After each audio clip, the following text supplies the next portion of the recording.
Good evening. Welcome to the Municipality of South Dundas Council meeting for Wednesday, January 21st, 2026, our first meeting in the new year. Here with our council team and staff team, Gus, and other viewers online. Welcome. We'll get things started with calling the meeting to order. I have a motion. Let it resolve that the January 21st, 2026 council meeting of the Municipality of South Dundas now be opened at 6 p.m. Moved by Councillor Vino, seconded by Councillor Smith. All in favor? Carried. Moving to item number 3, a confirmation of agenda. Are there any additions, deletions, or amendments to tonight's agenda?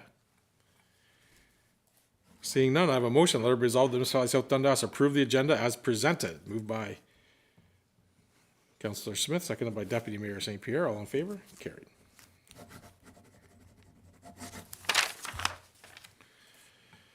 Disclosure of pecuniary interest and the general nature thereof. Seeing none, adoption of minutes of 2 meetings. Are there any errors or omissions to the December 5th meeting minutes or the December 10th regular council meeting minutes? Seeing none, I have a motion. Let it resolve that the minutes of those meetings be adopted as presented. Moved by Deputy Mayor St. Pierre, seconded by Councillor Vino. All in favor? Carried.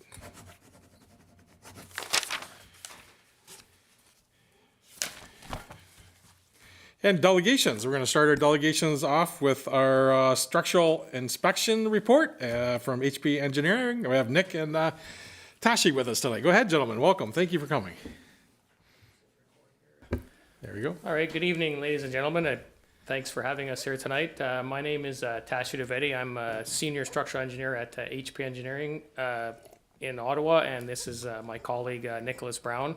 He's also structural engineer at HP Engineering, and we're here today to just give a brief summary of the 2025 biennial inspection program and bridge management study that we completed last year and submitted the report. So I'm going to let Nick jump in first. He's going to give a little overview of the inspections, and I'll jump in and give just a brief summary of the results. Good evening. So during summer, a total of 33 structures for the municipality were inspected. That's 12 bridges and 21 culverts. That's culverts with over a 3-meter span. For each structure, there would be 2 inspectors from HP. Generally, it was me and a junior inspector. Would visit each site and with hip waders would walk through the culverts, would walk around the abutments and everywhere you could get without special access equipment.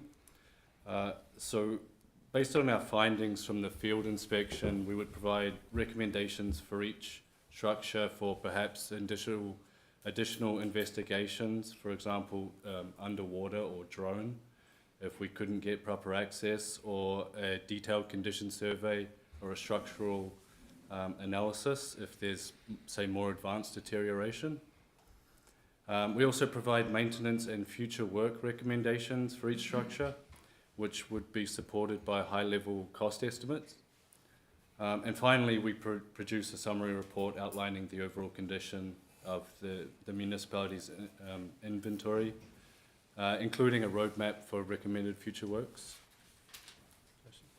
Okay, so that's sort of an introduction on the inspection. So what we have on the first slide, this is just a fairly high-level summary of just overall conditions and the major recommendations. So of the, as you can see there, of the 33 structures, well, I think we're on the next slide, but anyways, I think the previous slide, this one here.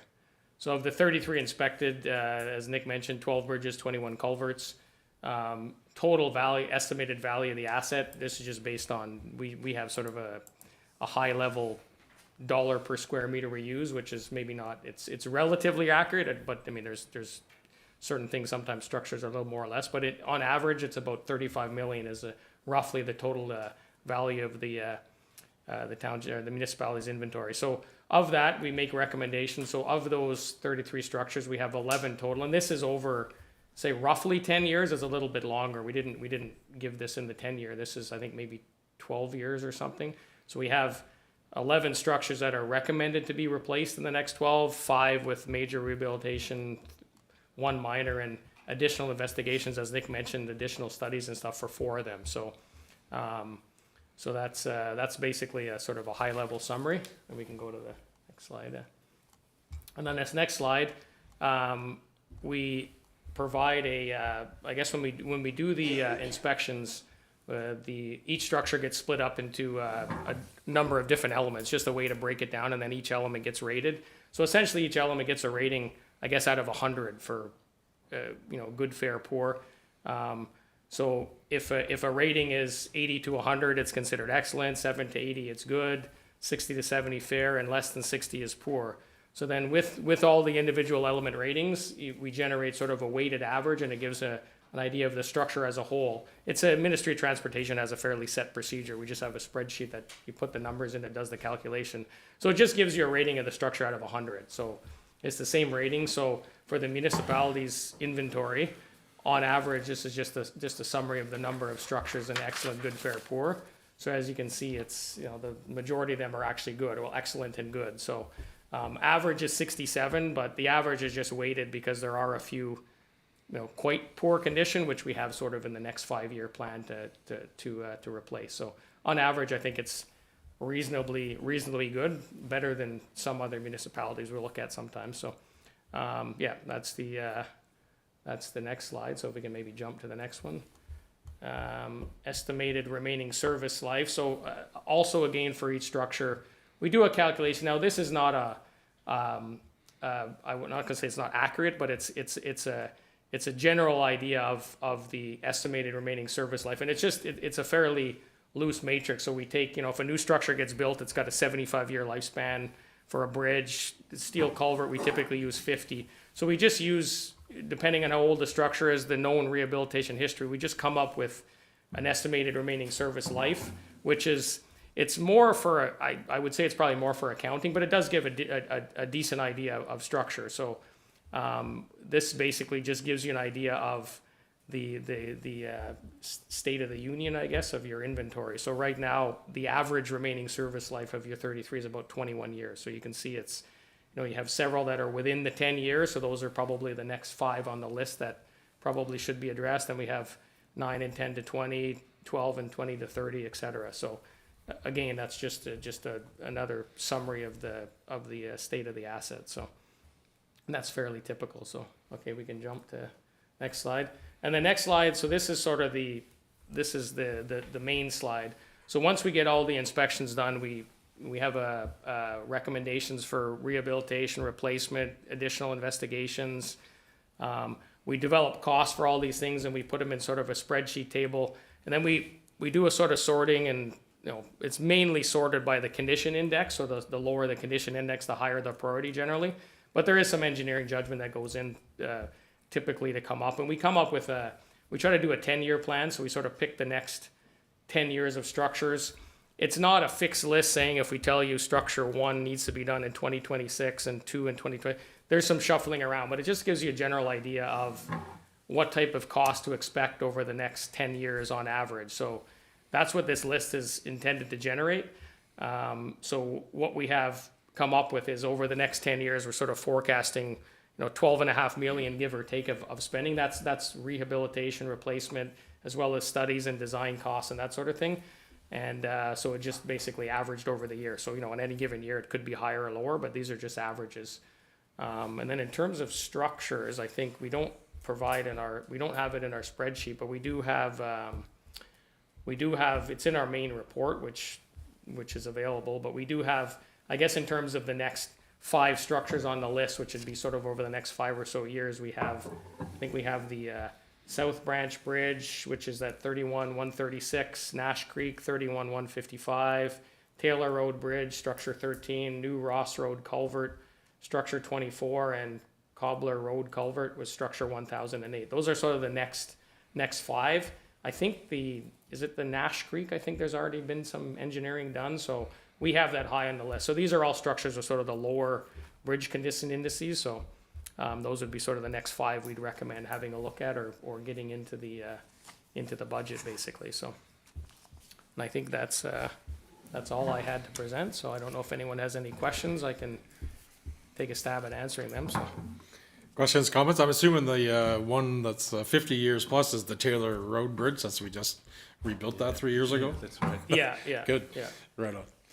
Questions, comments from the council team at this point? That's that New Bailey. Bridge. Yeah, 31138, yeah. Councilor Ward? Just if we go back one slide, if we can, sorry. Just to this graph, so you're recommending 1.12 million be put aside a year for work for this, and then an additional 140,000 for. That's like the engineering investigation. So when you have, if we're doing, say, a bridge rehabilitation, and we use benchmark cost. So this is not a fixed number because you would normally go, say, out to tender to get pricing. But that would be to do if there's additional studies. You know, when we flag a bridge as needing, well, unless it's pretty obvious you need to replace it, but even still, there may be other options to look at, different types of structures. Maybe you want to change it into a culvert. So those are just the cost to cover sort of the engineering studies. You might need geotechnical investigations, environmental. So that's what those associated costs are intended to cover. So. And then may I ask Yeah, a of course. follow-up? Through you, Mayor, to the Director of Transportation, how much is your bridge budget right now? For 2026, it's $30,000, I believe, for just isolated repairs, spot repairs here, guardrail fix-ups, is what we had for our 2026 budget. So if any major work was to be done, then that would have to be brought forward for 2027, or introduce a review process like we did with the Calhoun Bridge, that maybe we address the next one that's coming up on the list, do the pre-work so that it's ready whenever we get to that point to, as I like to use the term, pull the trigger, where we can just say, okay, we're ready to go, and we can start setting more monies aside in 2026.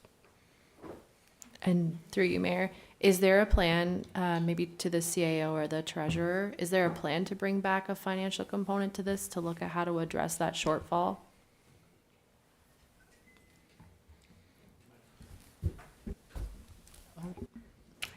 Through you, Mayor Broad.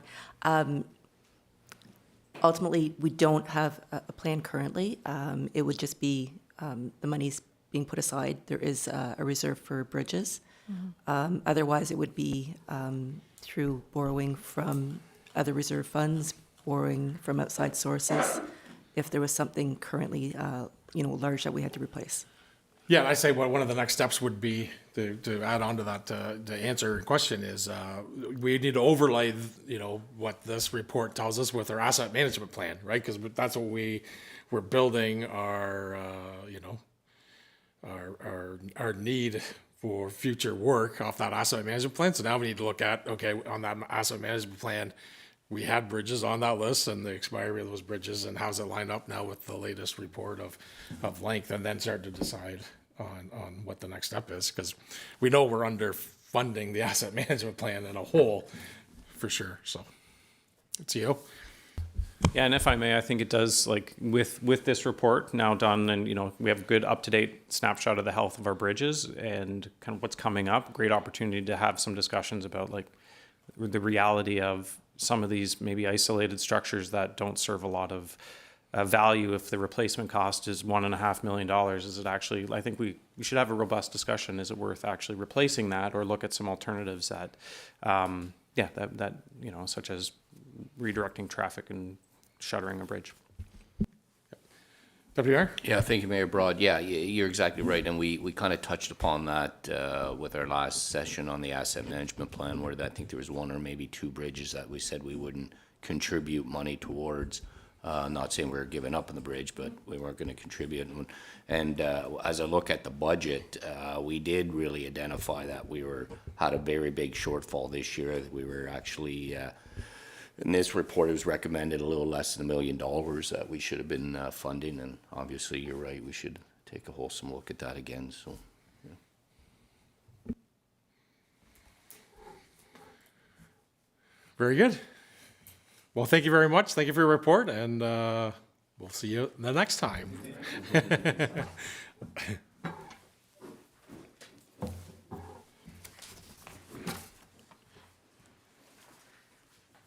We did have on our agenda the OPP update for Sergeant Blanchard. He's not arrived yet, so we'll just continue on the agenda, and if he does, we can go back. We will start then with 7A, auction request, Duncan Street right-of-way, CO DeHaan.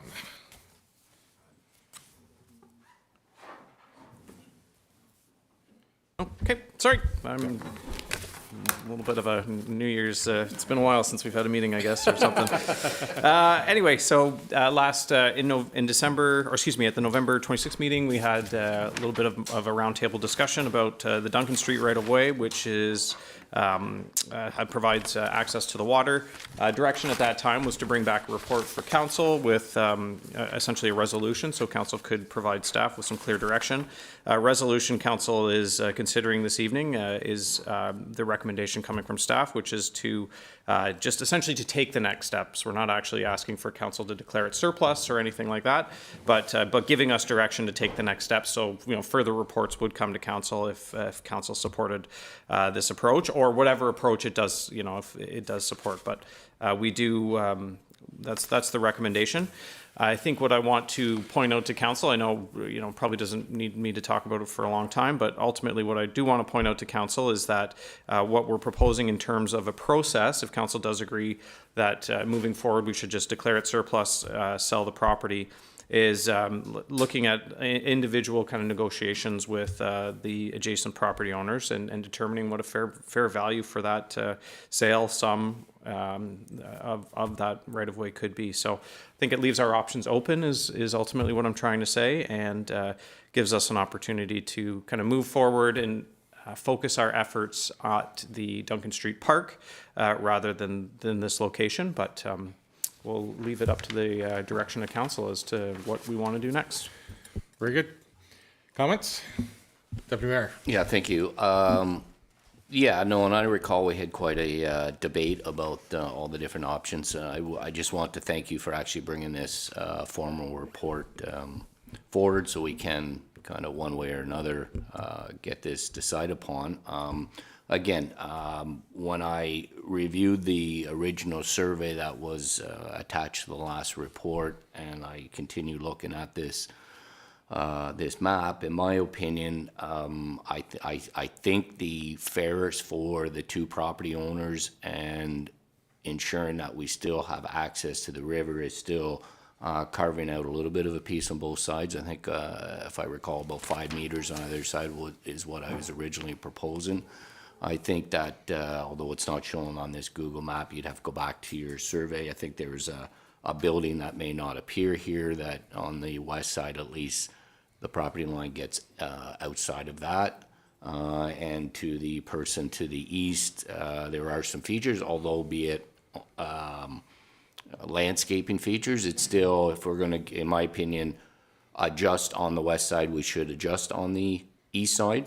I really think we should adjust on the west side just because that property line is virtually right at the face of his house, right? And I don't know the history, and to be quite honest with you, I think it's history, so how all that was created. And I got the question the other day, well, can a permit be issued? Well, that's history. I don't know, and to be quite frank with you, I don't want staff wasting their time reviewing it. So I just think in fairness of everybody involved, two property owners, having public access, if there's ever need, and I know the fire department said they probably wouldn't need, but if there's ever need to have access of firefighting duties, and they want to access that, it gives them the right as well to access that little area. So I would go with option B, I think it is. Two. Two, thank you. Two, thank you. Yeah, I Okay. was just going, thank you. Sell a portion of the right of way to each neighboring property. Yes. Very good. Other comments? Councillor Vino? Yeah, myself, again, same as the last time, I have to disagree. I'm in favor of the option A, which is just divest of the entire property as a whole. Speaking for the, I guess, the rest of the tax base here, I don't see why we need to have access to the water there whenever we have it 2 doors down. So I'd be in favor of splitting it down the middle and trying to sell it to both sides. So I'm with option A. Councillor Smith? Yeah, through you, Mayor Broad. So I thought about this one a lot too, and just looking at the map, at some point in time, in order for that property to sell. The house is almost right on top of the property line. And if the decision isn't made today, somebody's probably going to come to us at some point in time in the future to try and add onto their lot to make basically everything legal there. And since we're doing this, now is probably the time to do it. So I would agree with the deputy mayor that strip 5 meters or so off of each side and to try and just make it legal while still maintaining enough room that should we ever want to put a public boat launch or something in there, that you could still drive a car up and down through there if we had to in the future. Very good. Thank you, Councillor. Councillor Ward? I agree with Councillor Vino. I still feel that we should just divest from this property altogether. So I am still on the same page that I was before. Thank you, Councillor. And I'll be consistent from the last time. I wanted to keep a piece of that property, so I'll, in this case, break the tie and say we go with option 2, sell a portion and retain a portion. So I have a motion, let it resolved, and we have the official vote. Let it resolve that the council municipality direct staff to take the next steps to close the Dunklin Street right away, so we can declare that piece of the property surplus and sold.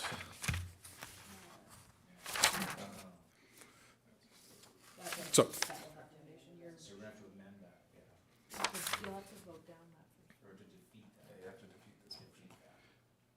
Okay, so we'll,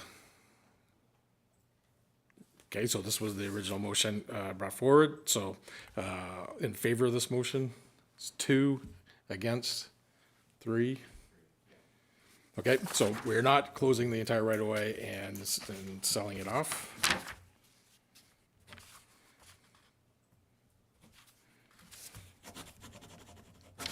So in this case, we want a resolution to, or direct staff, a resolution to direct staff.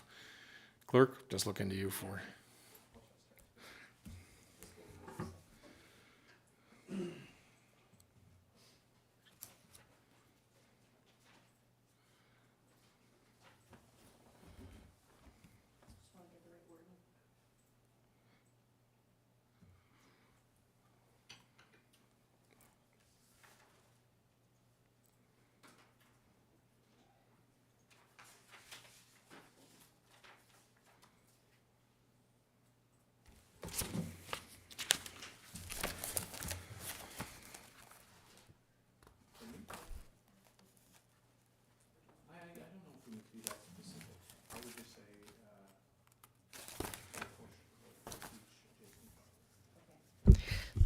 Through you, Mayor Broad. So the resolution before council now is be it resolved that the council of the municipality of South Dundas direct staff to sell a portion of the right-of-way to each adjacent property owner.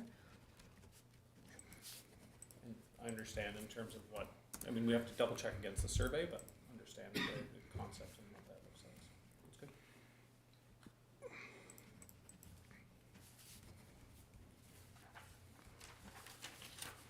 Okay, so hearing the motion that we direct staff to sell a portion of each adjacent piece to the adjacent property owners.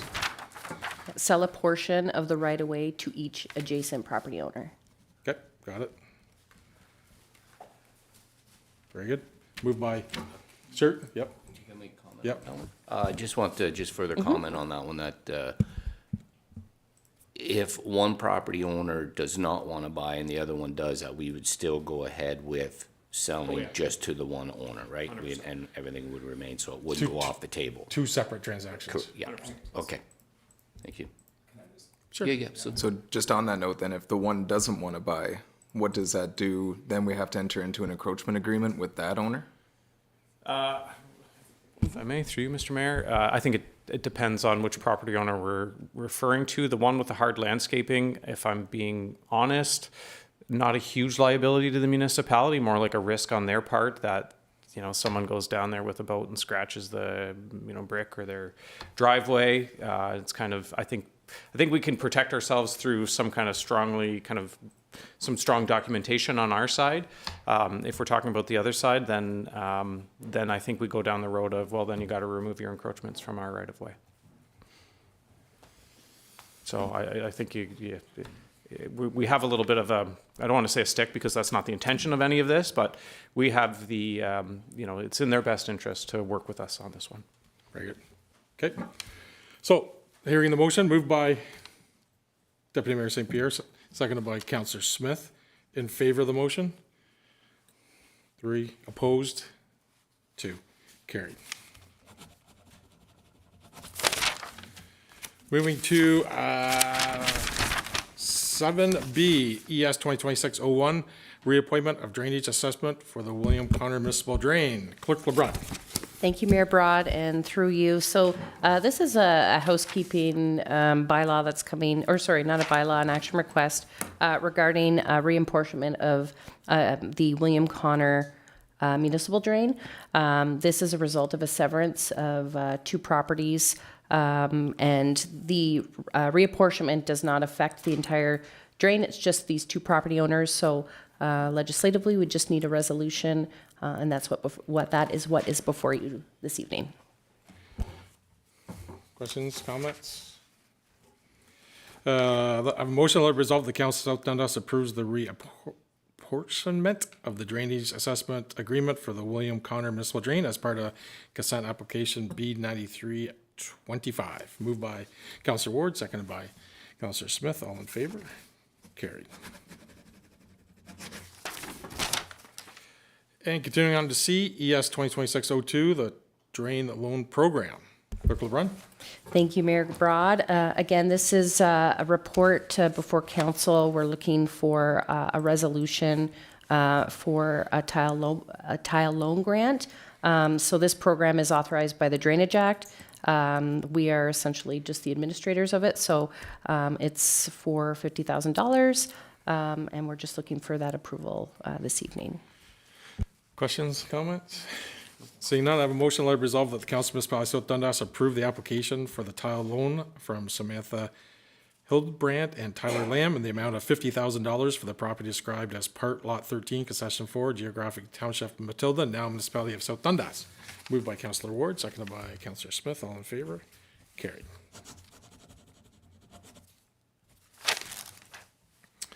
Bylaws, 2604, adopting 2026 operational and capital budgets. Treasurer Stewart. Through you, Mayor Broad. So in December, council and staff met to discuss the operating capital budget. From those discussions, there was, I guess, council asked staff to make some changes to that budget. Those changes are noted in Schedule C, included in the package. There was also some interest in using what we could of the service delivery reserve.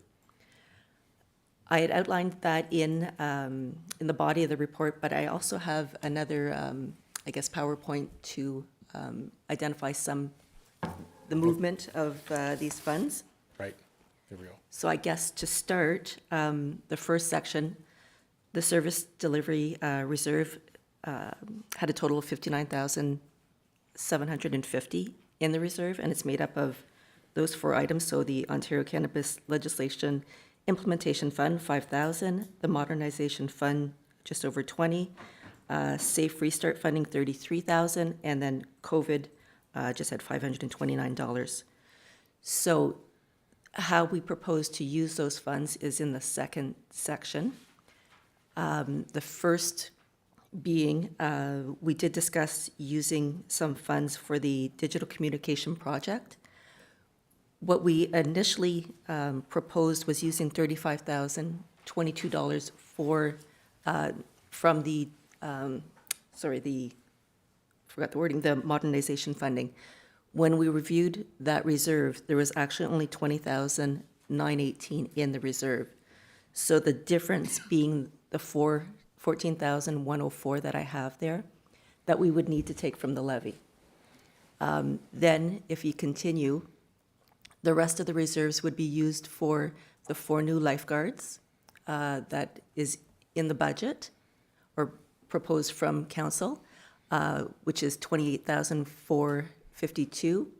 And then enhanced cleaning protocols, again, our beaches are busier, so with all the cleaning and work that's required, that is something that we could use these funds for. So that being $10,380. Because they were initially included in the levy and it's reducing the levy, we're proposing to use that balance to transfer to the fleet reserve of $24,728. Like that, the levy remains the same, and we're using all the reserves from the modernization fund. Very good, okay. Hopefully Questions that's- on this? Laid out, very good. No, that's excellent. That was, meets our requests and keeps the levy the same and adds to our fleet budget. A little bit. A little bit. Very good. Okay. Any questions, other, or No, that's sorry. it? Yes, Thank you, if there's Treasurer any Stewart. questions. Any other questions on the operating budget for 2026? Okay, seeing none, I have a motion. Let it resolve that the Council of Municipality of South Dundas adopt bylaw number 2604, being a bylaw to set the 2026 general operating and capital budget for the corporate purposes, excluding water and wastewater, which we did previously. Moved by Councillor Ward, seconded by Councillor Vino. All in favor? Carried.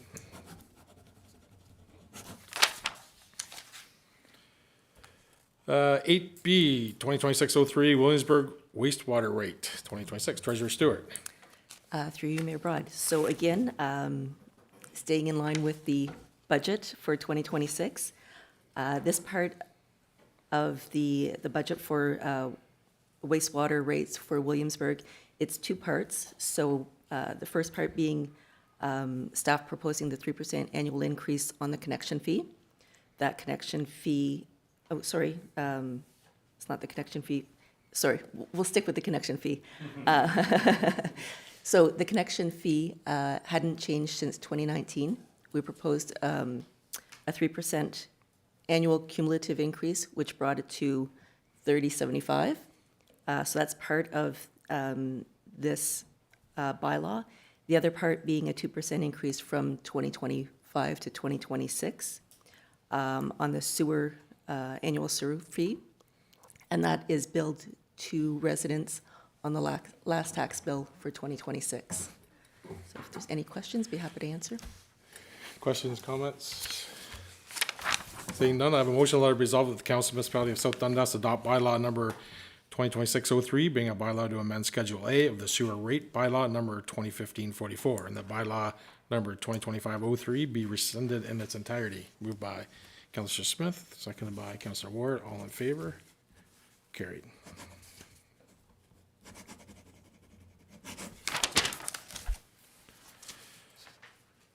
Eight C, 2602, interim tax levy. Treasurer Stewart. Thank you. And again, so the Municipal Act requires that we have a borrowing bylaw in place annually. So this is, once again, new year, so new bylaw. It's to meet any expenditures that the municipality may have until we collect the tax levy or and other revenue. The calculation is outlined in the bylaw. This year's maximum is 8.4 million, but once again, staff doesn't anticipate using this borrowing or to use this borrowing bylaw. We will have sufficient funds until tax revenue comes in. Are there any questions from council? Yeah, so we, two topics. So we also had the bylaw for the interim tax levy, which as well, and the borrowing bylaw. We have both Oh, motions. yes. Did I go to the, I went to the borrowing and Yeah, not the just interim? if you want to Okay. just highlight the interim? interim tax levy, then we can vote on both. I guess I really wanted to go the borrow one. Yeah, didn't you I? really want to borrow that money that we haven't spent yet. So the interim tax levy, again, municipal act requires it until the budget is in place. So we will have an interim tax levy that will be going to residents in March, and we take 50%, we calculate it based on 50% of the 2025 Right. levy. Perfect. Very good. This is the fourth time we got this, I think, down pat. So, any questions on the tax levy? So none. I have a motion, let it resolve that Council of Municipality of South Dundas adopt bylaw number 2602, being a bylaw to provide interim tax levy for 2026. Moved by Councillor Ward, seconded by Deputy Mayor St. Pierre. All in favor? Carried. And on the second topic, the borrowing bylaw. Any questions or comments on that? Seeing none, I have a resolution, let it resolve the Council Municipality of South Dundas to adopt bylaw number 2601, being a bylaw to authorize temporary borrowing to meet until taxes are collected. Current expenditures for the corporation of the year. Moved by Councillor Smith, seconded by Deputy Mayor St. Pierre. All in favor? Carried. Thank you, Treasurer Stewart. A lot of activities in Treasury. 8E 2026-05 road dedication, Dr. Stevens Drive. Clerk LeBrun. Thank you, Mayor Broad, and to council. So this report is seeking council's approval to formalize the municipal ownership of Dr. Stevens Drive. While we've maintained this road for many years, which gives us prescriptive rights to the roadbed, but the full 20-meter right-of-way has never been formally registered under the municipality's name. So the current property owners have agreed to transfer the right-of-way to us at no cost.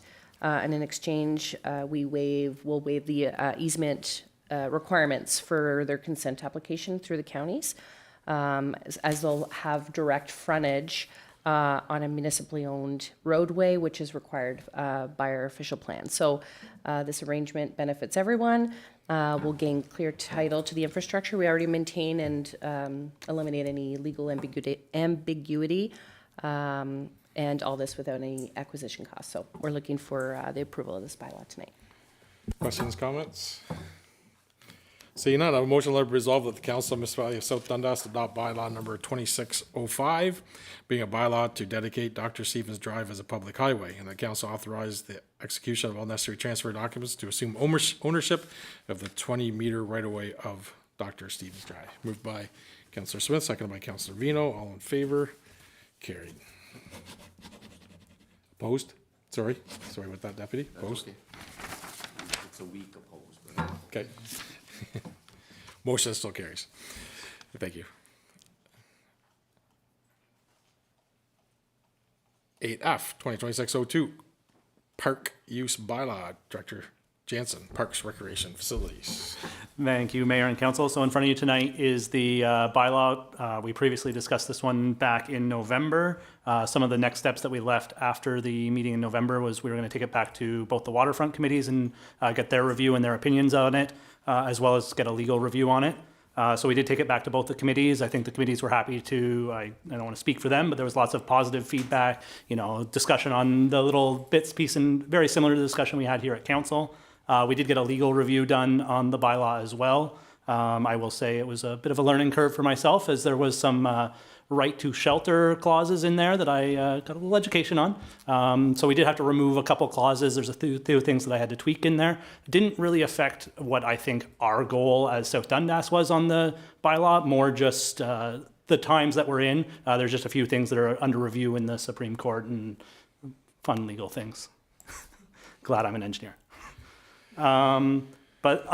We have updated the bylaw to what's in front of you guys today. So if council has any questions, some of the next steps for staff, obviously we just passed the budget bylaw, so there's a little bit of casual enforcement that we've budgeted for this year to increase our presence, as well as a little bit of the signage and communication strategy information. So obviously anybody who's read the bylaw, the provisions will really help write the sign. So if you go through the provisions, you can kind of put it together. So staff will be working this spring to get some of the signages out as the frost comes out, and then we'll start some website and social campaigns as well, just to make sure people are updated. But outside of that, the bylaws pretty much reads similar to what we have had previously.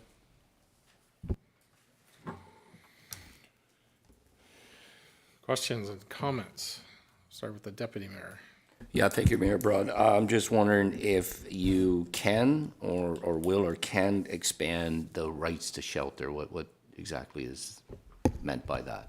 Yeah, so And what there's does that give us and not give us? Or the ability to restrict camping and the ability to camp. There's some restrictions that we could have further enforced, or we can't enforce the legal precedent that you just cannot camp there. Depending on the number of shelters available in the regional area. It gets very complex very fast. And then at the same time, like how long you're able to camp if you do allow it, where you don't allow it. That was sort of more the legal precedence.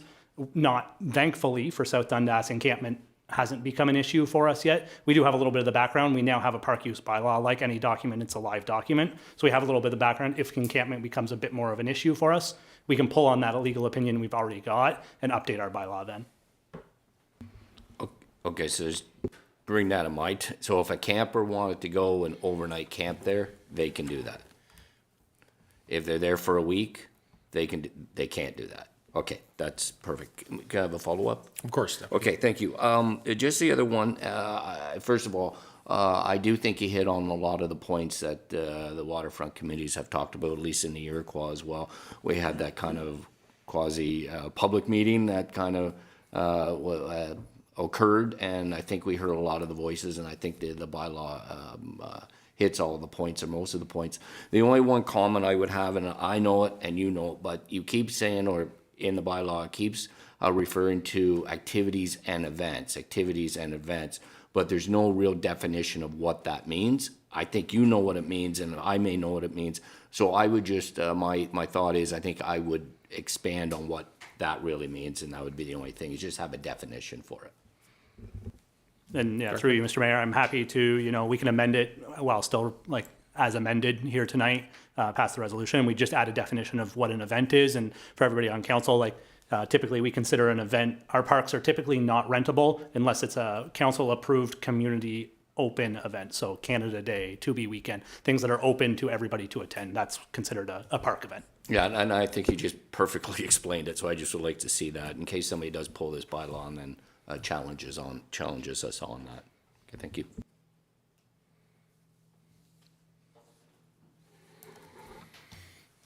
Other questions, comments? Okay, I have a motion with the amendment to add further definition of event to the bylaw. Let it resolve that the Council of Municipality of South Dundas adopt bylaw number 2026-06, being a bylaw to enact rules and regulations with specific provisions within the open parklands within the Municipality of South Dundas, including the penalties for offenses. Moved by Councillor Ward, seconded by Deputy Mayor St. Pierre. All in favor? Carried.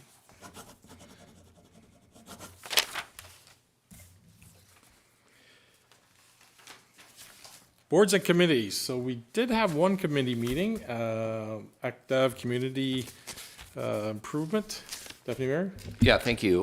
We had a meeting on January 13th, covered a couple little topics. One, because it was our first meeting, was it our first meeting since the gala? So we really talked about the goods and the bads, and there wasn't a lot of bads. Actually, there was very few bads. So there was a lot of goods about what happened on that night. Everybody seemed very, very happy about the event as a whole. The food was good. We were really happy with the counties coming down and doing the presentation. We thought that really hit home with a lot of local businesses. A couple of things we just talked about is maybe stage, maybe adding on to this stage. It seemed to be a little bit crammed, especially when you had Minister Nolan Quinn on there. He's such a big guy. So just little things like that. Maybe lighting, we should look at rethinking our lighting a little bit. And yes, I'll make fun of myself when I'm there reading and the lighting's not good, it's small print. And lighting for the photos. Yeah, exactly. So we talked about that. We talked about some goals in 2026. We really want to push forward with that first impressions community exchange with Hawkesbury. We really want to do that kind of April, May, or May-ish. That'll give us enough time to prepare. Go out there and visit them. They can visit us, and then have enough time to prepare the report for this term of council. I think that's important for us to get that reviewed and prepared for the next term of council. What was the other thing? Just let me flip back here. The other thing we kind of talked about was beautification. Yes. What the committee wants to, what we asked the committee to do is, and they accepted, if they could take on giving us suggestions on beautification, so more banners, where the banners should be, the type of banners, the theme of the banners. Christmas lights, flowers. Christmas lights at the roundabouts, or just stuff like that are things that would enhance our community. So we kind of tasked them to do that over the next couple months, and we'll come back with a report to council. I think that was pretty much it. Yep. Thank you. Any other committee meetings? Maybe it's just appropriate, I can add it on now. Roma, so council team attended Roma with Seo Dahan over the weekend. Excellent sessions, training sessions, information sessions, as well as we had 2 delegations with Infrastructure Ontario. We continue to advocate for water and wastewater and all the activities going on in that realm, the needs of ours, and then with the expansion to Upper Canada Village, what opportunities open up with them. Then we met with Rural Affairs, again, discussing what's happening in South Dundas and just advocating for all the municipal government-owned properties in our area. They've come available. They're excellent opportunities for further growth for us. So we'll continue to work with them. And I guess the only other thing we'd add on, which we talked about with Rural Affairs, the ROD program. So we will be applying this round on the ROD program funding. So as we have that in our budget on the match side. So that was very good. Consent agenda. A, key information report, South Dundas accessibility plan. B, key information report, annual Crime Stoppers charity hockey game. C, key information report, November fire statistics. D, the minutes of the South Nation Board of Directors meeting. Correspondence from South Nation, correspondence from MPAC. G, correspondence East Ontario Wardens Caucus, correspondence Ministry of Emergency Preparedness. I, resolution City of Brantford reform publication of the Ontario Sex Offender Registry. J, resolution City of Peterborough sustainability funding for police service. K, update Ontario Regional Network CellGap project monthly. I have a motion to resolve that all the items on the consent agenda be received and filed for information purposes. Moved by Councillor Ward, seconded by Deputy Mayor St. Pierre. All in favor? Carried. Okay, now we're into discussion items, 2026 grant and donations applications. I think we all have our full Scott paper here.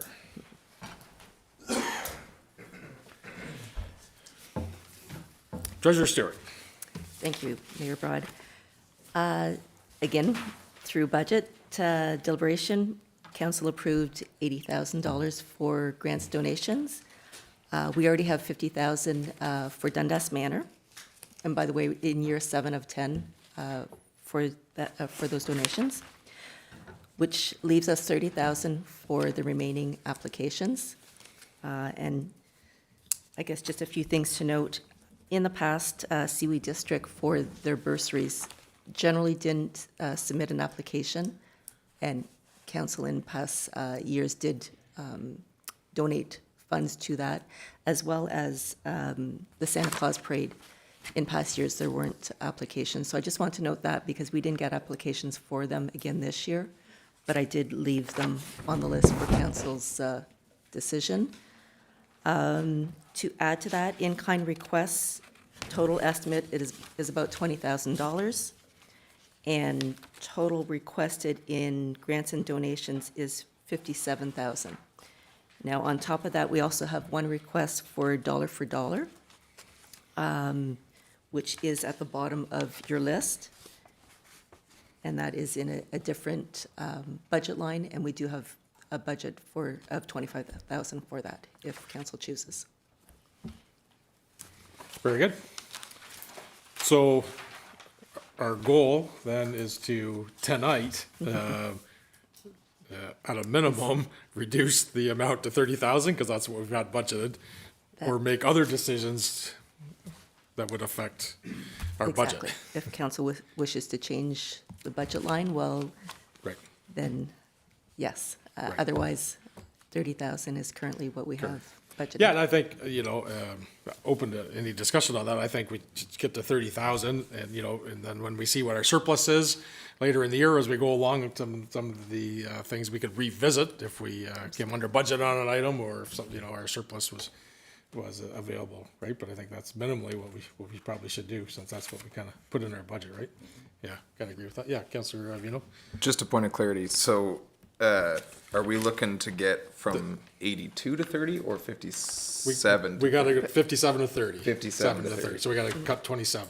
So, on that one, for me, and we can go through them line to line if we want, but me personally, I look through all of this and it all looks important. and it's very hard for me to sit here and pick which group should get the money more than the next. So an option that I had in my head was figure out what the percentage is of savings that we need and take that same percentage off every line. Yeah, and I think that's certainly we could, and we've kind of done that or thought process. But I think we could look at a couple of the bigger items first, and then decide on that, because that might change our percentages we would have to cut. Yeah, and maybe we do that at the end. Right. But like, Yeah. it's just I'm trying to think of a very Yeah. the fairest way possible. Yeah. And to me, that's the fairest way possible. And there's a few things here that we could take off because we just haven't funded them. Yep. And need to think about them as well. So one being the Matilda Memorial Recreation Committee's request, because we also have the South Branch Recreation Committee Fund that is only available for organizations in that area, and they're the number one organization in that area. And we do have, we have about 3,000 left in our 2025 budget and 30,000 for 2026. So we have 33,000 and change in the South Branch Recreation Fund. And then the committee that Councillor Ward is on, they are the ones that align that. So those line items we could take out for now, thinking that they could be funded through that fund. And last time, when you didn't fund it, we brought it back and we funded it through council, if we recall, right? So that is one way to take off to $4,000 at this point is a potential. And the other one then to discuss, I'll throw two items out, is the amount for the Macintosh transportation driver. So those are two items, they're bigger items we could kind of address at the start. Councillor Ward? Thanks, Mayor. So I'll go back to what I said about last year about the JW Macintosh, and we are funding a position for them, and I wholeheartedly don't believe that that's a grant or a donation. That's an organization that needs to find, and I can appreciate it is very difficult. I understand the funding model from the province isn't working. That is a person that we are funding, and we've funded at least half of them for the last 3 years. So I'm just not comfortable with continuing to fund an actual physical position for someone. Because in my mind, that's an operation, this is almost an operational expense at this point that we're subsidizing. So that's my thought on that. I'm not opposed to giving JW Macintosh a grant or donation for a new program they're launching or something like that. I just have a fundamental issue with funding an actual position with funds from the township. That's the only thing I have to say about that. Deputy Mayor? Yeah, just going back to Councillor Vino's thought process, I'm not opposed to that either. But I just, when I look at kind of the two things, I think for us, we still got to look at what we're given in value of in-kind as well, because if we're going to, like, if somebody's asking for additional funds, but it's also costing us more money in-kind, so by rights, they're kind of getting both the boost. So I'm with you a little bit. I think with Mayor Broad's suggestion, if we can knock off a couple of the big ones, and then maybe we revisit the percentage. I kind of like that idea. Now, one thing that, and I was talking with another mayor in SDNG, one of the things that we never think about, right, is inflation over year after year after year. I mean, we never really think about that, right? You give $500 for 10 years to the same organization, where their cost goes up as well in inflation, and we never really give it. So it's a tough decision. I'm going to be very, very opposed to what Councillor Ward said about JW. That is a South Dundas organization that supports people in South Dundas, amongst others. If we're going to start nitpicking about that, then maybe we shouldn't give the 50,000 to the Dundas Manor either, because that's going to something that the federal or the provincial government should be funding as well. So, and then that's just my opinion. So.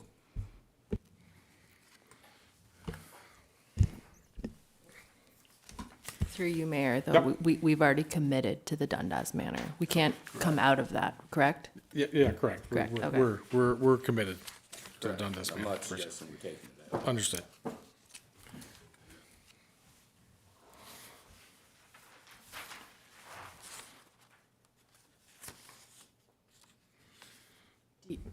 Do you just want to go line by line through your mayor? Yeah, I just kind of wanted to get, just this seeing if point. there's any other comments on the bigger item. So, okay, so let's go back. We'll go back to one item. So the Matilda Recreation Committee, 500, 1,500, 1,500, 500.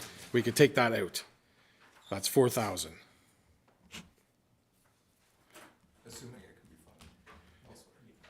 Yeah, yeah, it'll go to the South Branch, yeah, okay.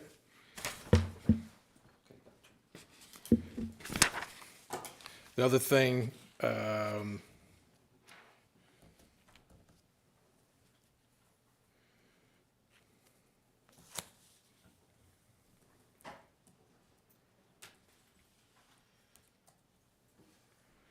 is we want to add the 1,500 for the South Seaway District High School for their bursary.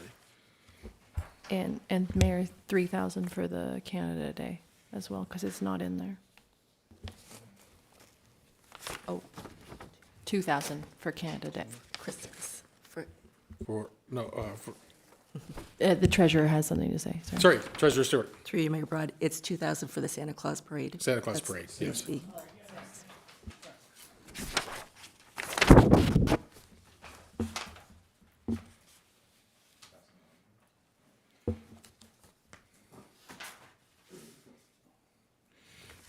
And we had this, someone had this discussion. I'm for not supporting the OSPCA amount of $2,000. That's for that new building they want to build in Cornwall. Nod of heads, we're okay with that, scratching that? Okay.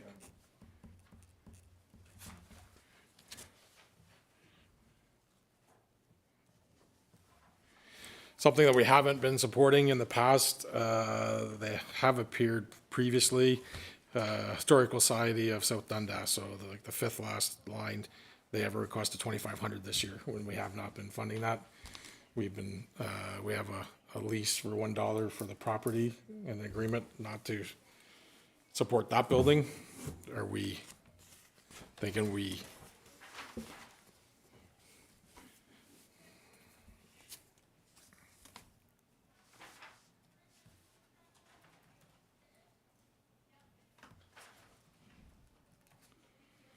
I guess we did, looking at the line above, we did support it for $1,000. We could reduce it to 1,000, that's what we've been doing to keep it consistent.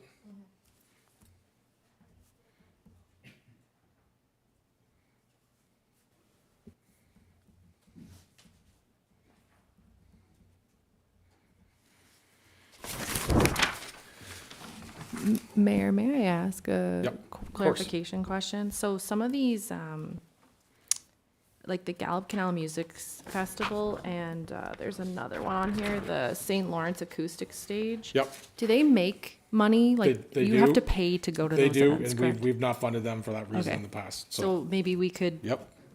Take those off the list.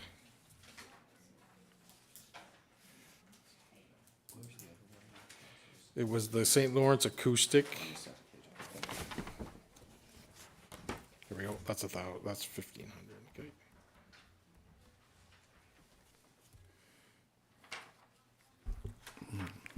Mayor Brown? Deputy Mayor, yep. Yeah, so, just a suggestion, and I do respect what, Councillor Ward was saying, about the J.W. McIntosh. I'm still comfortable about, moving forward with it, but, I think it's at the same, as what we would have gave last year, of 15,000. How do the other councillors feel about J.W. McIntosh's donation request?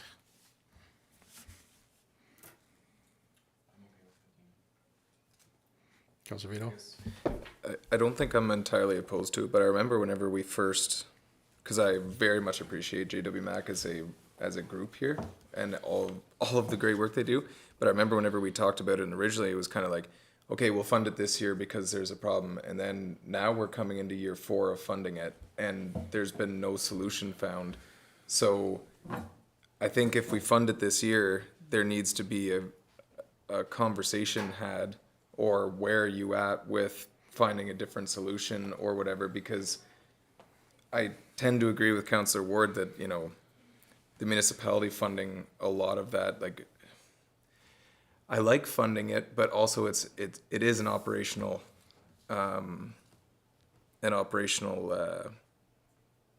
item, I guess. What I'm saying is, you know, we said this 4 years ago that we're okay, we'll just do it for now, and then we'll just do it for now, and that, like, are we just going to do it forever? Because then we can just put it in a budget somewhere else, and it's not a grants and donation. It's just a budget line item that we fund them for $15,000 from now until 100 years from now. Because it is going away from a grants and donation line item here. So I'm okay funding it at 15,000 this year, but this needs to probably not come back as a grants and donation next time. It needs to be somewhere else in our budget and then be deliberated upon at that point. And I think there needs to be a discussion with JW Mac as to if there's any other solutions, or maybe we as municipality can help them with our, you know, contacts at the provincial level and at these different entities, maybe help them fundraise or help them, because the taxpayers of South Dundas, I don't know necessarily should be paying for it for, you know, till the end of time. So I'm comfortable at 15,000, but I think it needs to be looked at this year before next budget for next council. Yeah, no, I'm in agreement. It's 0 or maximum 15, so I'm somewhere in between. Certainly not at the 27 that the request has come from. You know, they do fundraise, so, you know, when we see them out there fundraising, you know, I kind of think about it as the community hub. Every year or two, we help with their fundraising programs to keep the community hub going. You know, those are the activities, and I know they fundraise for other activities, but the Dundas Manor fundraises, and again, we're going to the Sapphires and Snowfake event, right? And we're fundraising, and it does become hard. The fundraising fatigue for the same thing over and over again is a real thing. It's a real thing. So that does become a challenge. Yep, for sure.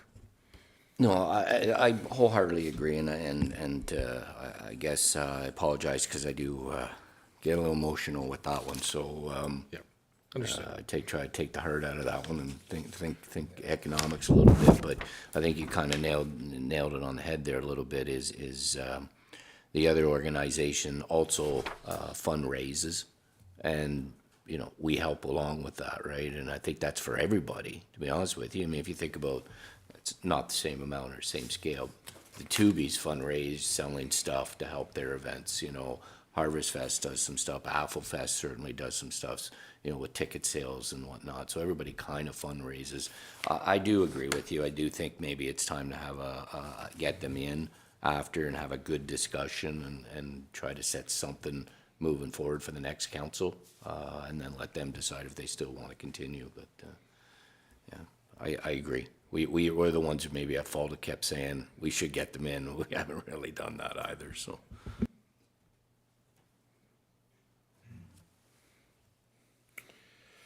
So 2 other things we could look at. So we've chose in the past not to fund the Iroquois Christmas night market. We had requests, and we had 0 before. Obviously, they were requesting again. We also could look at, you know, some of the other ones, back to the deputy's inflation piece, you know, some of them that have just upped their requests from last year's approved amount too, right? So Harvest Fest, you know, 2,000 last year, 2,500 requests. All About the River, 2,000. We gave them 1,200 last year. Iroquois fireworks show, 2,500 versus 2,000. Councilor Vino? Yeah, so I think that's where I guess that's maybe where I was more so headed with my percentage idea, was more of the events, because it's very hard for me to pick one event over the other. So like if we want to, I agree going through the bigger ticket items here and going through those, but I think when we get down to all of the different groups and their specific events that they're looking to host, if we figure out what our delta is, and then we can figure out it as a percentage, and then, because I just don't want to wipe out one. To me, they're too hard to pick which one's more important than the next. So. So far my math is, we've reduced by 7,500, and we need to officially decide on the J.O. McIntosh reduction. So if we set it at 15, then that's 12,300 less. My vote on that one would be to keep it at 15 for this year, because I don't want to pull the rug out from under them. I know there's a lot of people relying on that service, but like, I want to be very clear that we need to look at this holistically before the next budget time.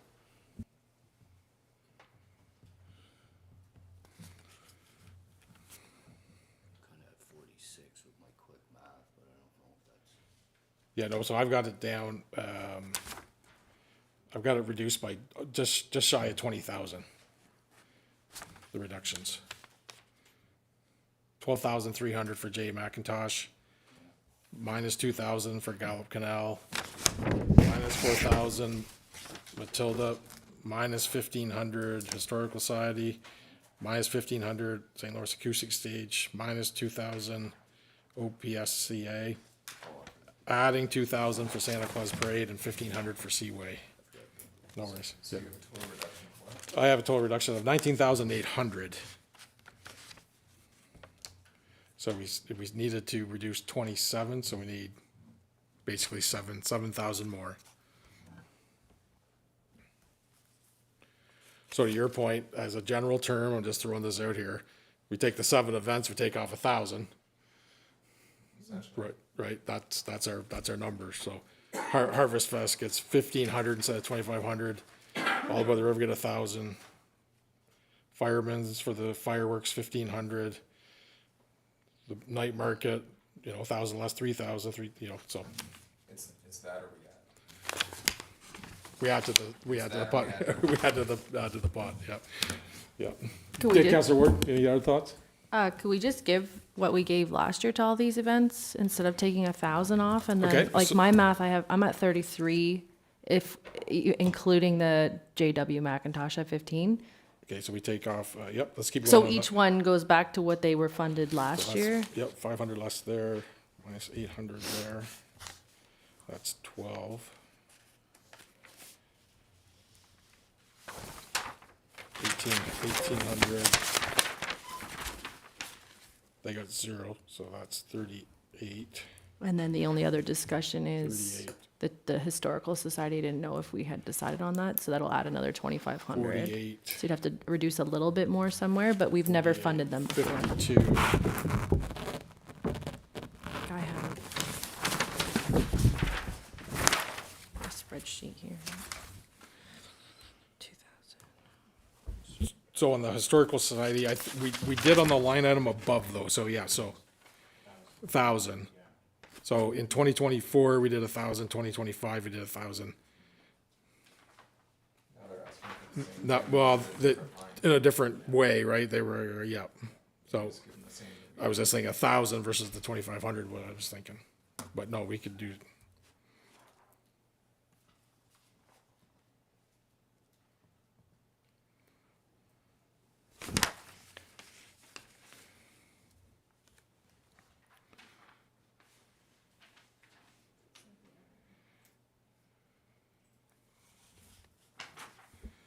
Let's just do another calculation here.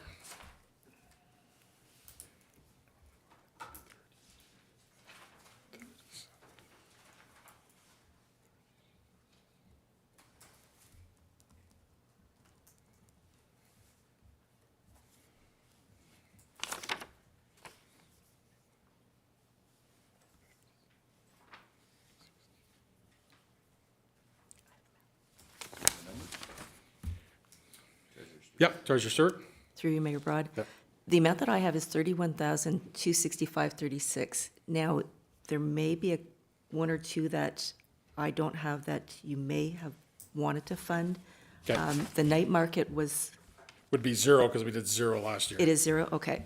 So with that, I do have 31,265, which is obviously very close. Yep. Did you want to go through the list to make sure I have everything that, Okay.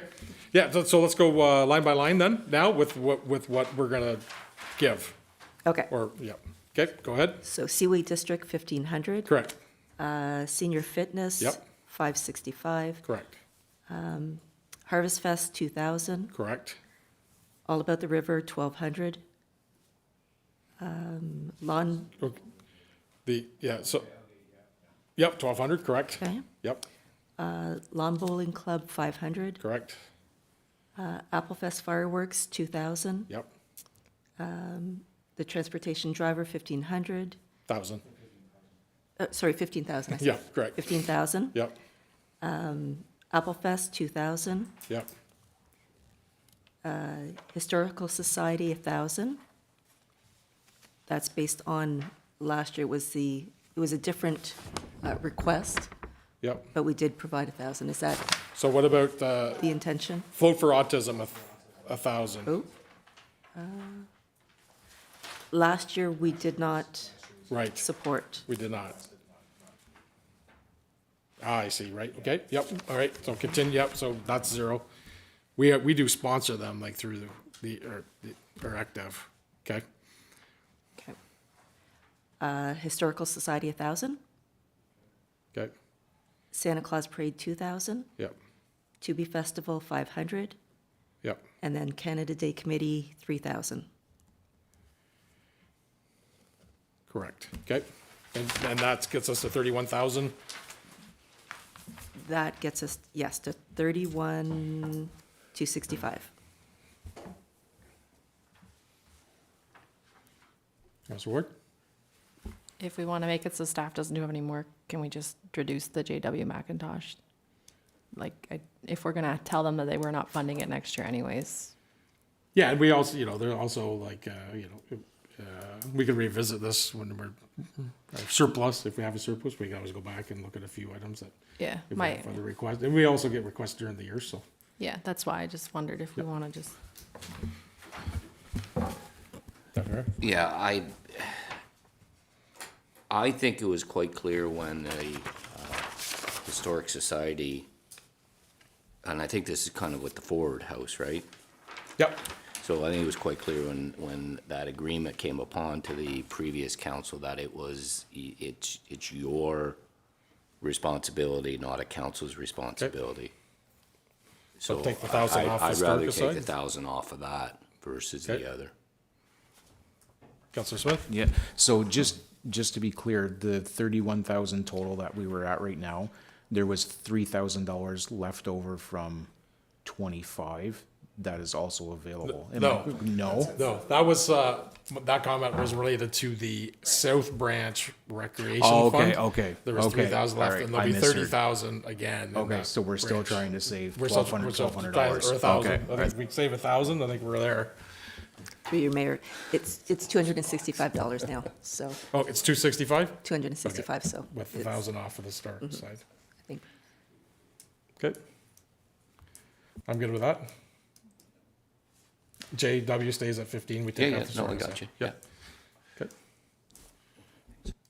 And we can always revisit this in 3 or 4 months, right? If we get a surplus or, come back with a specific project or an item, right? Okay. Yes. Are we yes. gonna match the dollar for dollar as well? Yeah, that's in a separate budget item, so, oh yeah, so we need to say we will, I guess. I'm all for it, this will be our first one, I guess the one we had been working off of was the, Cabana in Iroquois, and that was just pre our term, right, when it first got going, so, yeah, that's good. Everybody's good with that? Yeah, oh, Good, okay, yep, Deputy Mayor? Okay, I do have something, and I think it's worth just a question because, and I know Councillor Ward has said this a couple times. And I know it's in kind, but it's still a value. The Iroquois Marina Search and Rescue on giving them fuel for cost. And I know there's been a discussion that that's really at a federal level and a federal responsibility versus a local. And I guess that's a question that I'd like to get answered. Is that something we want to offer up or just, it's not like they're just, it's kind of like JW Macintosh, right? It's not like they're just servicing only South Dundas because they're servicing right from Prescott to Cornwall sometimes, right? So Yeah, Long Sioux to the. Long Sioux, You pass yeah, Long Sioux, yeah. is their So area. I don't know if that was okay, if or what the thoughts were. But, you might, well, I understand your concern, but at this point, their funding is low. It's a lot of volunteer work. They're at every event promoting safety, and I'd like to do a little bit for them. Okay. But Yeah, I that's understood. fine. I I get your just- comment. Yeah. Yeah. Yeah. Councillor Smith? So I just had a question on this. This would be going to Director Jansen. Just not logistically, clerically, or figuring out, who's going to pay for what, like at the point of sale. Is this going to be very easy, simple, or hard to figure out? Yeah, just be a refund at the end of the year per liter. So through you, Mayor, basically whenever they go to the pump, they just pay 35 cents less than the sticker price. Because our markup is cost plus 35 cents. So if gas at the marina is $2.35, they're paying $2 instead. So we're just removing our markup. I know it was, Mayor Brown, I just. Yes, know no, there was a and it's the discussion in first time that past we about didn't, that. we didn't That's say right. yes or no, so I appreciate the So I'll comment. make But sure I was we're- just, geez, that's just came to my mind. Like, I see them at every Well, yeah, understood. every event promoting Yep. water safety, and Yeah, no, so understood. it's not a lot. Councillor Ward? I'm not sure if this is the time to ask or if I should wait for notice of motion, but I would like, just based on some of the discussions we just had, like about the JW McIntosh and also about the coast, I don't want to get their name wrong here, the. Iroquois Marine Search and Yes, Rescue? thank you, Yep, Iroquois okay. Marine Search and Rescue. If we could put in for a delegation for that cause at Good Roads or whatever next conference is coming up, to see if we can advocate on behalf of them if we know we can't sustain the funding for that at our level. Just think it'd be worthwhile to try to get a delegation. Yes, absolutely, and I think it's federal. It'd be federal jurisdiction, so we need to get a hold of the right ministry to do that. No, it'd be federal. We'd just go to Ottawa for it. So lucky enough, all the ministries are in Ottawa, so that would be a federal ministry to request a meeting with for the Iroquois Search and Marine. Yeah, But not for JW. yeah. Data McIntosh is Ontario, but the other would be federal. So Yeah, and through you, I'm not sure if the FCM conference is, if anyone was attending that, but I do think that there is delegations at that to the federal ministry, so, because it's a federal conference, so just a thought that maybe we could visit both Well- and tackle both at the same time, or lucky, different times. Yeah, absolutely. But lucky enough, with us being right next to the capital of Canada, their offices are there. We can easily go in. Eric Duggan was quite successful. We did have a meeting with the Transport Canada, and we're going to bring that info back at a future meeting about the locks at Iroquois. So we do have that avenue, right, to work through MP to get some meetings with these folks where we can attend personally. Yep, Councillor Smith. Yeah, just something further on the fuel. Maybe we should, so maybe it doesn't get out of hand, could we put a cap on the liters for the year? Would that be something that we should? Yeah, do? $700. Because I think They've already it's capped at 700. They get a discount up to $700. Oh, wait, okay, all right, it is in there. How did I miss that? Well, that's how much the in-kind value of the fuel is $700. Okay, yeah. So they get 200 liters. So, okay, yeah, so it was there, I think it said that they use Or- 1,600 liters or something like that, and so that was the difference in what they're saying, okay. So it's just a discount at the end of the year. Right. There, Yeah, okay, yeah. okay, gotcha. Cool. No, that's great. Yeah, and maybe, yeah, let's make that under notice of motion, Councillor Ward, so it's documented in our minutes, so we make sure those get followed up on. Okay? Any other questions? Treasurer Stewart, we're good? Okay. Yes, Very thank good. you. Okay. 11B, key information report, draft procurement policy number 36. Director Jansen. Thank you, Mayor and Council. So in front of you tonight is a draft update to the procurement policy. So I just want to emphasize draft there. It's very much a draft right now, so I'm really looking for some council feedback, any opinions you guys have. I don't think there's any wrong or right answers. Ultimately, this is one of the more important policies that we have here in the municipality. Obviously, we just passed the budget bylaw. There's a lot of money to be spent, so this helps directors and staff know, the direction on how we spend that money and fairly and equitably. Obviously, the policy hadn't been updated in a few years. Even the last little update, I think, was sort of a bit more of a COVID update. I don't remember it specifically, but it was a bit more of a COVID update than a large overhaul of the policy. So it's been a while since there was a big overhaul, and I don't know if anybody's noticed, but the market in the construction industry has changed a little bit in the last 10 years or so. So I won't do a too big of an in-depth review, but I'll highlight some of the major changes that occurred. I know they're in the report there. So we did get some legal review. We did kind of update some of the policies to match either the counties or some of our neighbors. So there's a little bit more regional consistency there. From there, we did we used to have varying procurement limits throughout the municipality. So we're just sort of standardizing that so everybody's kind of operating on the same playing field. We added a little bit of information with regards to financial services, their role in procurement, and how that works. One of the bigger sections that we updated was securities and bonding. So a couple of years ago, the Construction Act required municipalities on projects over $500,000 to force bonding and stuff like that. Our procurement policy wasn't updated to kind of show that. So we updated the bonding section and provided a little bit more guidance there. Speaking to how old the procurement policy was, we didn't have anything for modern bidding. A lot of the information was still how much it cost to get it printed and to come pick it up at the front desk. So updating a little bit of that to get with our modern policies. We did add a full section on recurring services. I think many people have heard me talk about there's pros and cons to hourly rates, but if you have time to supervise the work or there's some unknowns in the work, it's almost you're going to get a better price if you do it hourly. It removes the risk for the contractor, and that risk for the contractor is what we pay for. So by doing some work recurring, that gives us a little bit more flexibility and gives the contractor a little bit more cost certainty. That hopefully is a win for the municipality. And then the last one, obviously, the big one in the procurement policy is the procurement limits. So I did move many of them up, just like I said, to match the market nowadays.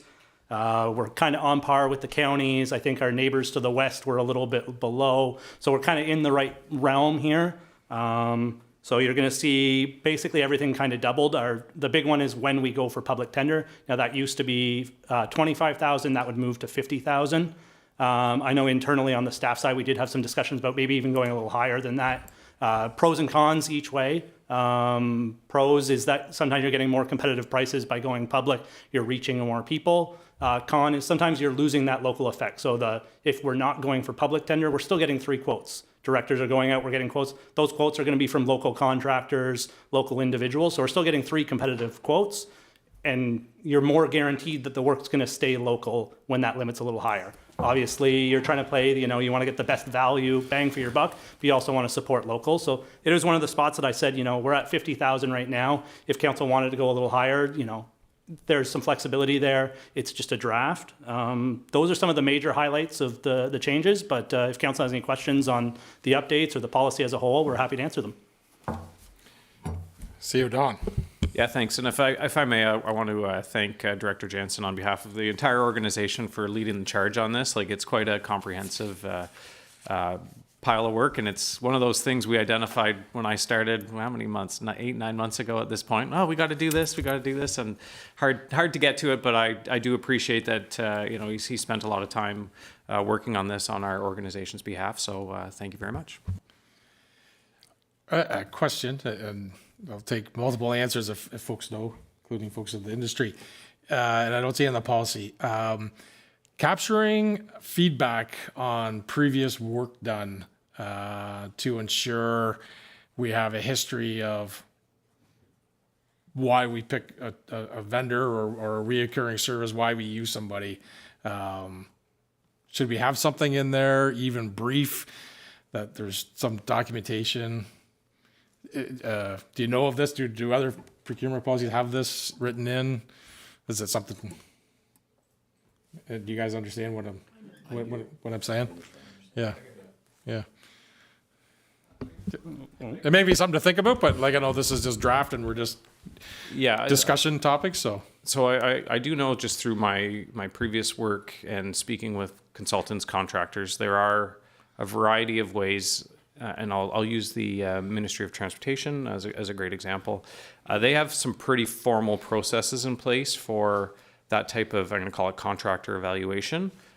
Good for certain things, but it's very cumbersome. And I would say, just based on what I've heard through some, that's not necessarily the best approach, how they've set it up. So there's a right way to do it, and I don't think it's, I welcome the suggestion. I think that's something, I'll look to Director Jansen if he agrees, but I can't see why we wouldn't include a little bit of strengthening of that language. And yeah, so to continue on that, there is a little bit of verbiage with regards to, I'm going to use the term blacklisting, and there's a period that we can blacklist, and I think it's great feedback. We can expand on that a little bit more, maybe not to the formalities of the MTO level. I've seen those evaluations, they get very long and they're kind of cumbersome, but I think we can expand on, I think we'll put it in the sort of the blacklisting area on, a project of this value should have a formal review afterwards and stuff like that. Yeah, because I do know, like, we get asked for recommendation letters. So for the Morris Glen, DEC have asked us for that we pass that to the city of Cornwall because they actually own the project. So, but as we do projects and things happen, if we have a little bit of documentation or history, then that's great for big contractors. And then for local folks, is just to give them the feedback of on a project or on a season, how it went or whatever it may be, so they can improve too, right? Because it's not about not using them; it's about making sure they have the opportunity to improve on that. So, anyways, that was just something I thought about. Yeah. Okay. Any other discussion on? Yeah, Councillor Ward. Thanks, Mayor. The only question or maybe thought I had, and maybe it's trending away, but there's not really a section about pre-qualification. And I know that historically we haven't had large tenders in our municipality necessarily, but looking to the future, it looks like we're going to be spending quite a bit of money on bridges, quite a bit of money on water and sewer infrastructure, and that pre-qualification might help the municipality. And I think it should be left open for staff to decide whether or not something should be pre-qualified, just so you get individuals who are qualified to actually do the work and you're not constantly having to worry about that quality.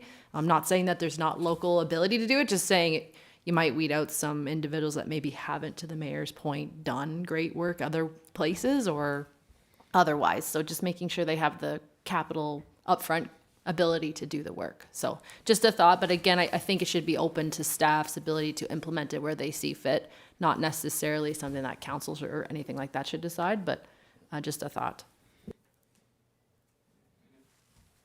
Theo? If I may on that, and again, credit to Director Jansen, but so in the methods of procurement, we do say, like, with council's discretion, using other procurement methods. So if it's something like that you're comfortable with delegating that kind of decision making to staff, like we can amend that piece and be a little more, provide a little more clarity to it, because there are very interesting procurement models out there.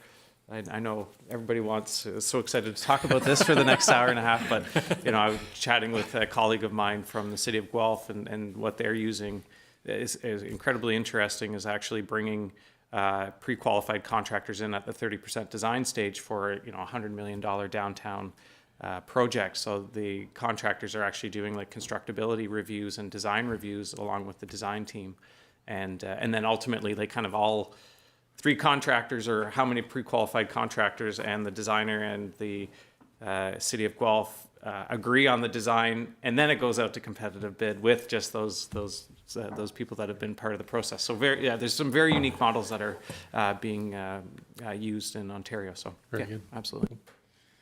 Awesome. Okay. So I think there's a little bit of feedback there and follow up for that. Okay. All right. We'll move on to C, Key Information Report. Water and wastewater sewer project with St. Lawrence Parks Commission. CEO DeHaan. Yeah, thank you, and I appreciate it. I know we've talked a lot about this over the last couple of days with ministers and colleagues from across Ontario. Just a couple things. This is the opportunity, I guess, to get it out into the public and talk about the progress that's being made. We have received the design brief and design drawings from St. Lawrence Parks Commission. That was received by us in early December for the work that's being proposed within South Dundas. We're now meeting regularly with the project team, which includes Colliers, ratepayers, Infrastructure Ontario, St. Lawrence Parks Commission, and the design teams that are working on behalf of St. Lawrence Parks for both our work and South Stormont's work. So we're trying to collaborate as much as possible with South Stormont as we're going through the review process. We haven't got too into the weeds on it yet. I guess what, as council is aware, but again, to bring it out there, now St. Lawrence Parks Commission, with the design package that we have in front of us, they've been able to confirm to us what elements of this project they would like South Dundas to own and maintain when the project's wrapped up. Right now, just for council's information, it does include infrastructure within the right-of-way and the municipal standard pump stations that they're proposing at various locations throughout the project. So that's, think of the scope and scale of the type of sewage pump station that exists in Dutch Meadows. That's the very large, actually some of it within buildings, very, very robust and very complex pieces of municipal infrastructure. So we have, as this information is being brought to our attention, we are, to be very clear, voicing and very clearly our concern with respect to maintenance demand associated with some of this work, the costs associated with some of this work, and how do we replace it in the future. And I want to be very clear, we are approaching this as a very willing partner, but we also recognize we don't want this infrastructure to be installed to the detriment of the ratepayers that already exist on our system. And I will say, St. Lawrence Parks Commission's reassured the municipality that it doesn't want to create additional costs. That's not the intention of this project. They want to be a good partner, and they're willing to work with us to address those concerns. So, I have no doubt that we'll continue to be, this positive collaborative relationship moving forward as we actually kind of figure this out. And this was brought to ministers' attentions as we were doing our delegations, but really, approximately, and this is the rough GIS 20-minute drawing squares, about 80% of the land that could be serviced by this municipal infrastructure is owned or managed by the province. So there is a lot of land that the municipality really will not have any opportunity we'll have a say. We deal with zoning, but really it's the province that owns that land, and we're going to have to rely on them to find customers to hook up to this water to help distribute those costs of all the people that are benefiting from it. So that being said, so what we're talking to the St. Lawrence Parks Commission about is new development, and they're marketing land to try and bring in, attract new development in terms of, hotel resort style things very early on in that, but they are very much looking at that and engaging us in that process. Things we talk to them about too are, is there opportunities for industrial parks? The province right now is very keen on Invest in Ontario. With all this land, is there some opportunity for an industrial park close to an interchange on some of this land that's not near any of the current tourist attractions? Opportunities for residential development. The province really wants to build homes fast. They've got land that would be fully serviced. Let's help them get those lands on stream. And properties like Riverside Heights as well, where there's some opportunities there for the residents to benefit from the infrastructure that's being installed. So right now, St. Lawrence Parks Commission, and this has to do a lot with the funding model that's been allocated and the envelope that's been allocated. They're looking to get to finalize a connection agreement with the municipality. They're hoping to do that before their fiscal year end. This type of project within our connection fee bylaw, and I'm going to take a drink for a quick second. The water handy, yes. Yes. This type of connection is really not something that I'm going to suggest is contemplated, because this is so unique and complex within our connection fee bylaw. So it's not realistic to think that we'll provide them with an exact connection fee by the deadline, but they've indicated estimating something and kind of identifying and moving money along this project, helping us to offset some of the expenses that we're going to be incurring in terms of, I'm recommending in this report that, I'm looking for council's kind of thumbs up. We look to do a rate study for that area in particular, separate from the rest of the who else is on water and sewer, specifically because it's such a unique type of connection and type of user that we have to better understand, and type of maintenance demand that ends up being on that infrastructure. We have to understand the cost very clearly. So working with consultant to help us with that.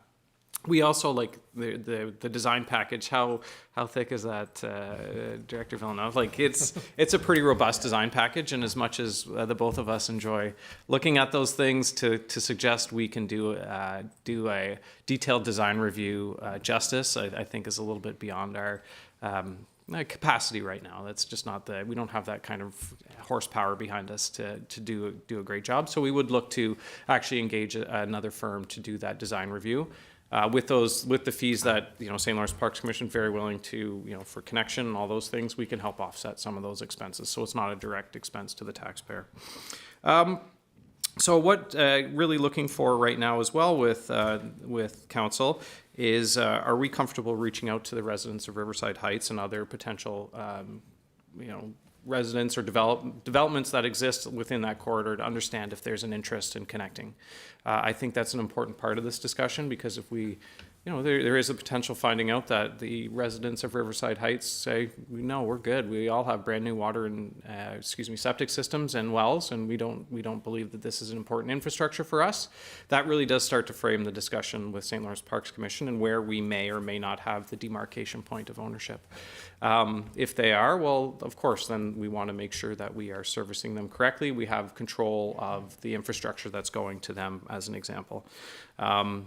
It's a very interesting time to ask that question, because we have just gone through a pretty dry summer where a lot of people have experienced issues with the wells. So if there was ever a time where people recognize the value of being connected to municipal water, as an example, it's right now. So I think I would anticipate we'd have good input, and I would hope, well, it's really up to the residents how they feel about it, but I would anticipate, again, that people would be interested just based on the risks that are involved with groundwater source. So that's kind of where we are right now, and look to council if there's any questions, concerns, issues with how we're moving this project forward. Yeah, no, thanks, Theo Dahan. Great information, and we did talk it all weekend at Roma and talked with ministers, all this activity. Yeah, I think, let's reach out to Riverside as we're starting to build that database of who our users are going to be on the system. I think the timing's right. As, more media coverage, and the more we talk about it, then I think probably conversation is right for us to reach out on that one. Councillor Ward? Thanks, Mayor. Just knowing the area of Riverside well, it would probably serve us well to do some sort of information open house. There's a lot of seniors that live there, and they might want to have a better understanding of what you're asking. Sometimes the communication in a letter doesn't come across the way that we want it to. No, for so sure. just Yeah. a suggestion, to get the feedback. It think we might have be an- best to have an open house at the We have a nice Riverside hall. Hall. We have a Yeah, nice we have a hall hall there. So I just think that might be a good way to connect with them. Deputy Mayor? Yeah, thank you, Mayor Broad. And I guess the question is, should we be in a position now to formally request to the province if they are interested in giving up the land for whether it's housing or industrial or commercial, whatever the thoughts are? I mean, I know we keep talking about it, we keep talking in the delegations, but should we create a formal process to identify these lands and formally request that, we want them to, convert it to housing or convert it to something, or relinquish it or sell it, do whatever with it, so we can create development opportunities there? And again, I guess for the benefit of everyone tuned in tonight, we did bring it up, even meeting privately with Minister Quinn, and during our meeting with the Ministry of Rural Affairs, it seemed like they felt they were best positioned to be the point person on this. So that's, I think, that was a takeaway for me in terms of a follow-up action item from our meeting at Roma. So I'm happy to I've got the contact information for the executive assistant, so I'll start drafting that. Essentially asking what's that process to move that forward? Because this is me speaking, but I don't think we're looking for the land to come to us. We want it to be sold. Correct. Let's get some development going. Let's get it into a developer's hands and do something with it. Yeah, and I think part of that is we need to get in front of Minister Thompson as well, right? That's a private meeting here with the staff and us to have time and walk through all the scenarios for sure. Yeah, Councillor Ward. And I think maybe to the deputy mayor's point, like when you do draft something, it would be interesting if we included some of the planning, like the zoning information. Because I know during our presentations, like we didn't really get into that, but if the province could see what the zoning is in that area and what the opportunities are to that point, it might just strengthen the case, because then they might know, you know, what kind of land they have, because off the top of their head, they'd have to do research and just make it a little bit more difficult.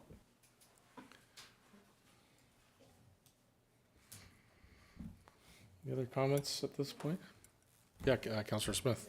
Yeah, through you, Mayor Broad. Just to go back to the design, the preliminary design, where would the water and sewer lines in Riverside Heights be running? Would it be right on the north side of number 2? Is that where it would be at that point?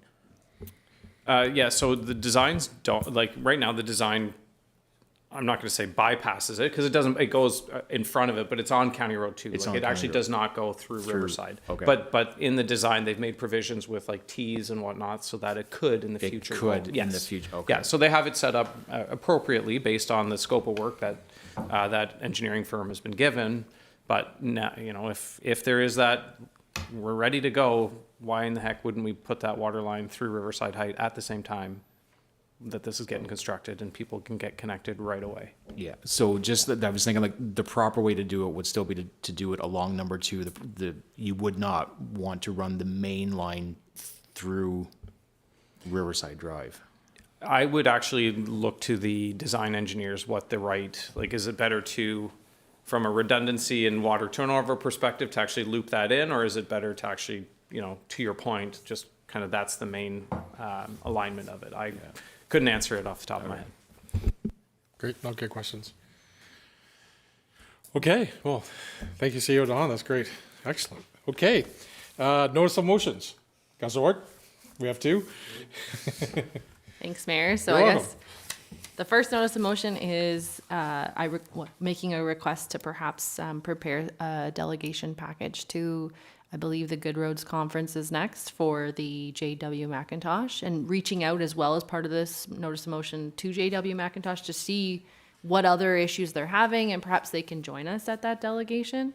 And then we're good there. I can move to the second one. Sorry, yeah. And the second notice of motion would be doing the same, but to the federal minister regarding I guess that would be under the Department of Fisheries and Oceans. Ocean of Fisheries, I believe, but we can Yeah. find out exactly. Yeah, To whatever, the right yeah. department. And just advocating for the Iroquois Marine Search and Rescue, and again, including them as part of that and consulting them on what troubles they're having. And they did give a really good presentation, so we have a good Yes. idea of what the issue is, but including them as well so they can join us as well. Very good, thank you, Councillor Ward. Any others? Okay, seeing, we'll move on. I have a resolution letter resolved that the bylaw 2607 being a bylaw to adapt, confirm, and ratify matters dealt by resolution be read and passed in open council, signed and sealed.